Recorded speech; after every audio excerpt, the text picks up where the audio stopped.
Today we're going to talk about what is, as far as I'm concerned, the heaviest chord.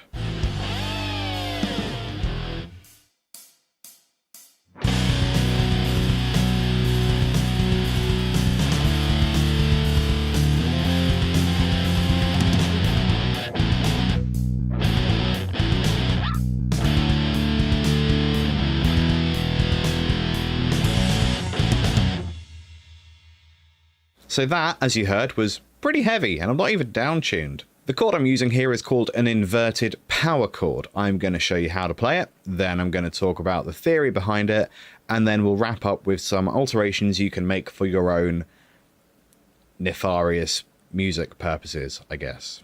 So let's look at how to play it. So how do we play this chord? Well, the good news is, if you can play a power chord with the root on the A string, then you're 2/3 of the way there. So this example is an E5 power chord.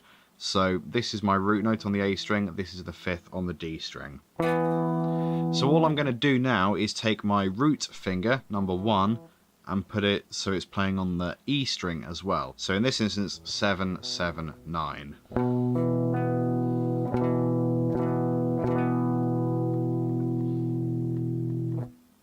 So even though the deepest pitch is on the E string, you've got to think of this as being an A string chord.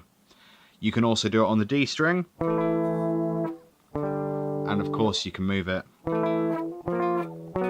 anywhere you damn well please.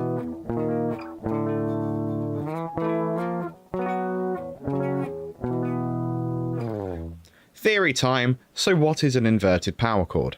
Well, a chord inversion is where you play essentially any note below the root note. In more normal music, I guess, a first inversion of a chord is where you play the 3rd below the root note, and a second inversion is where you play the 5th below the root note. You can do more complicated stuff like sticking a 2 or a 4 below the root note, and they have their own names, but that's complicated stuff as far as we're concerned. So a power chord, as you may already know, is where you play a root note followed by a 5th. So an inverted power chord is where the root note is in the middle of the chord and the 5th is the deepest note. In this example I'm playing, I'm actually doing a 5th as the deepest note, a root in the middle, and then a 5th at the top. Let's talk about some alterations. So something I like to do with this chord is take the middle note and put it down a semitone. So if this is our inverted E power chord, I'm going to move finger number 1, which was playing the bar of 2 notes, and that's just going to play this note instead, and then my second finger is going to come in and play the original deepest note. So instead of this, you're playing this.